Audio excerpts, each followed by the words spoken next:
Assalamualaikum warahmatullahi wabarakatuh. Hamidanillah wa musalliyan wa musalliman ala Rasulillah Sayyidina Muhammad ibn Abdullah wa ala alihi wa sahbihi wa man walah, amma ba'du. Para pemirsa, para pengikut, para pecinta channel YouTube MZT Malang Raya, alhamdulillah kita masih bisa melanjutkan kajian kita, terutama kajian kita dalam pembahasan seputar kafaroh zihar. Sebagaimana yang telah kita bahas pada video-video sebelumnya, bahwa kafaroh zihar itu berbeda dengan kafaratul yamin. Kafaroh sebagai konsekuensi ketika suami melakukan zihar terhadap istrinya itu berbeda dengan konsekuensi kafaroh saat seseorang itu melanggar sumpahnya sendiri. Perbedaan mendasarnya adalah kalau kafaroh yamin, kafaroh tentang pelanggaran sumpah, maka dia memiliki hak untuk takhyir. Si pelanggar sumpah dia memiliki wewenang untuk memilih antara pilihan pertama, kedua, dan ketiga dari beberapa jenis pembayaran kafaroh sumpah. Tapi kalau kafaroh zihar, maka sudah kita bahas pada sebelumnya, kafaroh zihar harus dilakukan secara murattabah. Artinya dia tidak memiliki wewenang untuk memilih antara grade 1 atau grade 2 atau grade yang ketiga. Dia harus melakukannya secara urut, mulai dari grade yang pertama hingga kalau memang dia itu betul-betul secara kacamata syariat dia itu tidak mampu, barulah dia itu diperkenankan untuk membayar kafaroh zihar ini pada grade yang kedua. Jika seandainya di grade yang kedua ini memang dia tidak mampu, maka baru dia diperkenankan untuk berpindah kepada kafaroh di grade yang ketiga. Nah, kafaroh zihar ini sendiri ada 3 bentuk pembayaran yang dia nanti akan melakukan secara berurutan. Jika memang tidak mampu dia bisa berpindah, yaitu yang pertama adalah pembebasan budak. Ketika dia memang secara hissi atau secara syar'i dia itu tidak mampu untuk membayar budak, maka dia baru diperkenankan untuk berpindah pada grade yang kedua, yaitu berpuasa 2 bulan berturut-turut.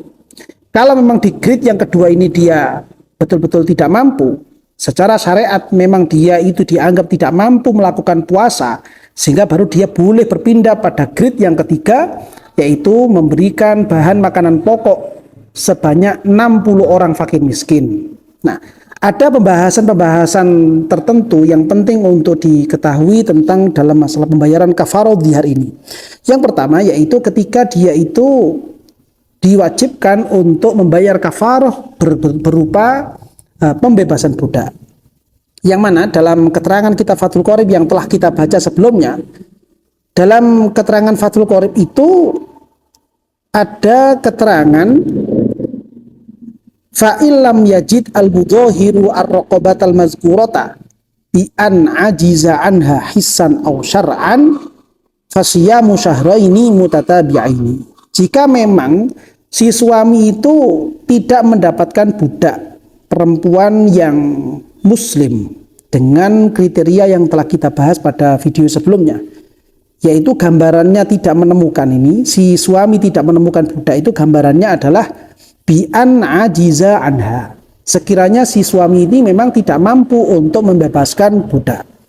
Nah, ketidakmampuan dalam membebaskan budak itu bisa jadi hissan, bisa jadi syar'an, bisa jadi secara real fakta dalam kehidupan ini memang tidak ada, atau secara syariat dia dinyatakan tidak mampu untuk membayar budak. Ada keterangan-keterangan yang perlu kita ketahui, terutama apa yang disampaikan oleh beliau Syekh Ibrahim bin Muhammad Al-Baijuri tentang pembahasan ini. Yang pertama yaitu tentang seperti apa pengertian tidak mampu membebaskan budak. Dalam hal ini beliau Syekh Al-Baijuri memberikan keterangan wal muradu al-ajzu fi nafsil amri. Yang dimaksud dengan ketidakmampuan dalam membayar budak atau membebaskan budak itu adalah fi nafsil amri. Memang faktanya dia itu tidak mampu untuk membebaskan budak. Sehingga kemudian dalam hal ini beliau memberikan keterangan supaya kita menjadi lebih jelas lagi. Hatta law ajiza fi dhahiri. Seandainya memang secara lahiriah, fakta di lapangan dia itu tidak mampu untuk membebaskan budak. Misalkan dia itu memang tidak memiliki biaya untuk membeli budak supaya budak ini bisa dibebaskan. Wasoma syahraini. Lalu kemudian karena dia memang tidak punya biaya membeli budak, lalu dia mengambil grade yang kedua dari pembayaran kafar, yaitu berpuasa 2 bulan berturut-turut. Summa tabayyana anna lahu malan warasahu min abihi.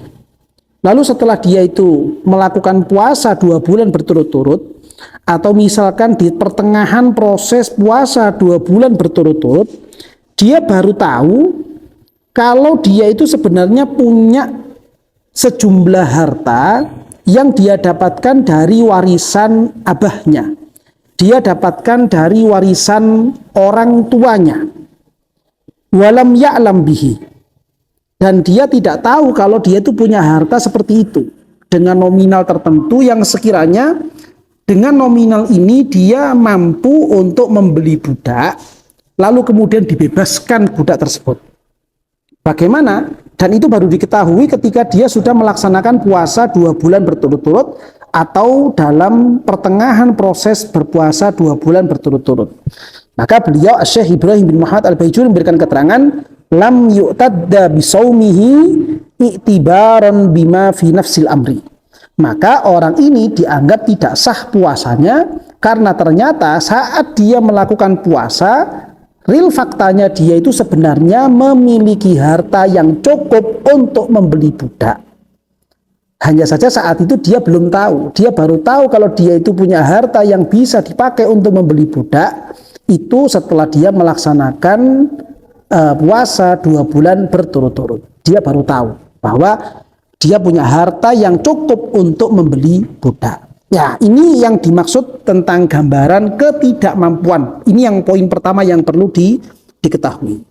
Nah, poin yang kedua, ketidakmampuan tadi itu bisa jadi secara hissi, bisa jadi memang secara fisik, dohir dia itu memang tidak mampu, dan gambaran hissi tidak mampu ini adalah ai bi alam yajidha aslan. Sekiranya dia itu memang tidak menemukan budak di sekelilingnya atau bahkan di seluruh dunia ini dia tidak memiliki pandangan untuk bisa membeli budak karena memang perbudakan sudah tidak ada seperti masa-masa kita sekarang ini. Ketika kita di masa-masa sekarang ini memang perbudakan telah ditiadakan oleh dunia internasional, maka otomatis kita tidak perlu lagi untuk berupaya membayar kafarah dzihar itu dengan membebaskan budak.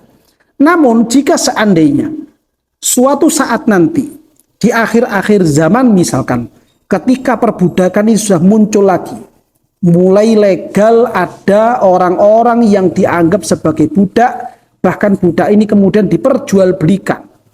Lalu kemudian terjadi satu peristiwa seorang suami menzihar istrinya, maka si suami ini tetap wajib untuk membebaskan budak. Walaupun nanti gambaran kasusnya seperti yang barusan kita bahas, yaitu dia saat itu tidak tahu kalau dia itu memiliki sejumlah uang yang mana uang ini sebenarnya cukup untuk membeli budak, lalu budak ini kemudian bisa dibebaskan. Namun dia terlanjur melaksanakan puasa 2 bulan berturut-turut. Nah, ini penting untuk diketahui. Au syar'an, atau dia itu tidak mendapati budak secara syariat. Dan gambaran secara syariat tidak memiliki budak atau tidak menemukan budak itu seperti apa dijelaskan oleh Syekh Ibrahim bin Muhammad Al-Baijuri, ai bi an lam yajid samanaha fadilan an kifayatil umril ghalib au ihtiyajuha linahwi maradin au zamanatin au mansibin. Secara syariat dia itu bisa dikatakan tidak mampu atau tidak menemukan budak ketika misalkan dia memang tidak memiliki biaya. Budak ada, di sekeliling dia ada orang yang menjual budak, tapi dia tidak memiliki biaya yang bisa dipakai untuk membeli budak tersebut. Atau misalkan sekarang ada biaya dan nominalnya itu cukup untuk membeli budak, Namun kalau seandainya uang ini dipakai untuk membeli budak, maka untuk besok, lusa, dan seterusnya dia tidak memiliki biaya hidup lagi. Karena uang yang dia punya sudah habis dipakai untuk membeli budak. Nah, orang yang seperti ini dianggap sebagai suami yang tidak mendapatkan budak, namun dari sisi syariatnya. Jadi tidak adanya budak itu bisa jadi dari sisi dohir, dari sisi hissi, dari fakta yang ada di lapangan, atau ketiadaan budak tadi itu dilihat dari sudut pandang syariat. Nah, ketika memang dia itu sudah tidak ada budak, tidak menemukan budak, baik secara hissi ataupun secara syar'i, maka dia boleh dipindah, boleh mengambil pada grade yang kedua untuk pembayaran kafarah zihar. Artinya berarti, kalau seandainya saja dia itu tidak menemukan budak, namun hanya secara hissi saja, namun dia itu masih bisa secara syar'i, maka dia ini masih punya kewajiban untuk membayar kafarah zihar dengan cara membebaskan budak. Misalkan dia itu secara hissi memang tidak mendapatkan budak, artinya dia itu di sekelilingnya memang tidak ada budak, namun dia masih punya biaya yang lebih-lebih, yang sekiranya biaya lebih ini bisa dipakai untuk membeli budak. Dan bisa diketahui juga bahwa harga standar budak di dunia ini seperti apa dia mampu, maka ini yang harus dia keluarkan untuk membayar kafarah zihar. Itu kalau harga standarnya diketahui. Tapi kalau seperti hari-hari sekarang, yang mana hari sekarang ini sudah tidak ada lagi harga standar perbudakan, maka dia bisa dikatakan sebagai orang yang tidak mampu membebaskan budak secara syariat. Karena standar harganya tidak ada, walaupun mungkin dia itu memiliki kemampuan, memiliki nominal harta yang cukup untuk dipakai membeli budak. Nah, ini beberapa ketentuan-ketentuan yang perlu untuk diketahui, sehingga ketika seorang suami yang dia itu wajib membayar kafarah zihar, dia bisa betul-betul yakin kapankah dia itu pada grade yang pertama atau kapankah dia itu bisa berpindah pada grade yang kedua.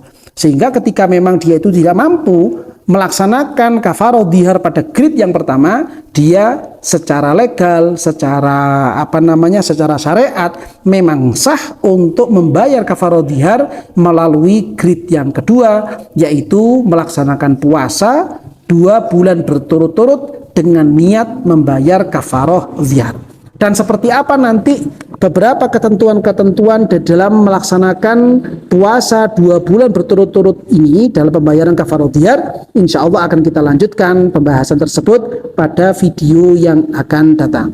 Mudah-mudahan dari apa yang kita bahas pada kesempatan kali ini betul-betul memberikan pemahaman kepada kita semuanya, dan mudah-mudahan dari apa yang kita dapatkan dari ilmu-ilmu Allah, apa yang kita dapatkan dari ilmu-ilmu Rasulullah SAW, kita semuanya, keluarga kita, anak-anak kita, dan semua orang yang di sekeliling kita, mudah-mudahan senantiasa diberikan kekuatan oleh Allah Subhanahu wa taala untuk bisa mengamalkan ilmu-ilmu tersebut, sehingga kita semuanya bisa menjadi orang-orang yang diridhoi oleh Allah Subhanahu wa taala, dan juga bisa membanggakan hati kekasih kita, idola kita, bintang kita, Gusti Kanjeng Nabi Muhammad sallallahu alaihi wasallam. Amin ya rabbal alamin.